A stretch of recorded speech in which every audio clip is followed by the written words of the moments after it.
18व्या शतकातील मराठा साम्राज्य, दरबारात घेतले जाणारे निर्णय आणि एका सरदारावर ठेवलेला विश्वास, हे आहे एक ऐतिहासिक पत्र जे पेशव्यांनी राजश्री शहाजी भापकर यांना पाठवले होते। त्या काळात मराठा साम्राज्यावर छत्रपती शाहू महाराज यांचे राज्य होते आणि कारभार प्रत्यक्षात पेशव्यांच्या हाती होता। पेशवे दरबारातून राज्यातील सुव्यवस्था राखण्यासाठी सरदारांना आदेश देत असत। गावोगावी सरदार, स्वार, पायदळ आणि इनाम जमिनी हीच त्या काळातील सत्ता आणि ताकद होती। आणि अशाच एका परिस्थितीत हे पत्र लिहिले गेले। पत्राची सुरुवात होते श्री राजश्री शहाजी भापकर गोसावी यांसी। अखंडित लक्ष्मी अलंकृत राजमान्य श्री माधवराव बल्लाळ प्रधान आशीर्वाद सु सलास सित्तयीन मया अलफ। राजश्री जीवनराव केशव यांनी प्रांत गांडापूर वगैरे महाली बहुत उपद्रव मांडला आहे म्हणून विदित झाले। ऐशास तुम्ही व राजश्री सदाशिव सखाराम मिळून 1200 स्वार असून जीवनरावास तंबी पोहोचावित नाही, अपूर्व आहे।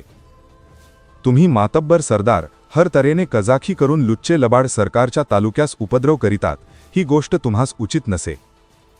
या उपरी तुम्ही व राजश्री सदाशिव सखाराम मिळून जीवनरावाचे पारपत्य खामखा करणे, याखेरीज राजश्री नारोबाबाजी हरेक कामकाजाविषयी सरकारच्या तुम्हास लिहून पाठवित जातील त्याप्रमाणे वर्तणूक करणे। जाणीजे 29 राबील ओल्लव। बहुत काय लिहिणे। आता आपण या पत्राचा आधुनिक मराठी अनुवाद पाहूयात। अखंडित लक्ष्मीने अलंकृत राजमान्य श्री माधवराव बल्लाळ प्रधान यांच्याकडून आशीर्वाद। सध्या अशी माहिती मिळाली आहे की राजश्री जीवनराव केशव यांनी गांडापूर प्रांत व आसपासच्या भागात मोठा उपद्रव सुरू केला आहे। तुम्ही आणि राजश्री सदाशिव सखाराम मिळून सुमारे 1000 ते 1200 स्वार असूनही जीवनरावाला अद्याप तंबी दिलेली नाही, हे आश्चर्यकारक आहे। तुम्ही मातब्बर आणि प्रभावशाली सरदार आहात। सरकारच्या तालुक्यात लुचे आणि लबाड लोक उपद्रव करीत असताना ते थांबवणे तुमचे कर्तव्य आहे।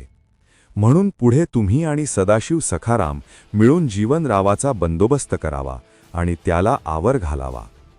याखेरीज राजश्री नारोबाबाजी सरकारच्या वतीने प्रत्येक कामकाजाबाबत तुम्हाला पत्रे पाठवत राहतील, त्याप्रमाणे वागावे आणि आदेशांचे पालन करावे। यापेक्षा अधिक काय लिहिणे। शहाजी भापकर हे त्या काळातील प्रभावशाली सरदार होते। त्यांच्याकडे लष्करी ताकद 1000 ते 1200 स्वार आणि स्थानिक प्रभाव होता। पेशव्यांनी त्यांच्यावर ठेवलेला विश्वास भापकर घराण्याच्या सामर्थ्याचा पुरावा आहे। आज आपल्यासमोर असलेले हे पत्र फक्त कागदाचा तुकडा नाही, हे आहे भापकर घराण्याच्या इतिहासाचा जिवंत पुरावा। इतिहास पुस्तकांमधून वाचायला मिळतो, पण अशा पत्रांमधून तो जिवंत होतो।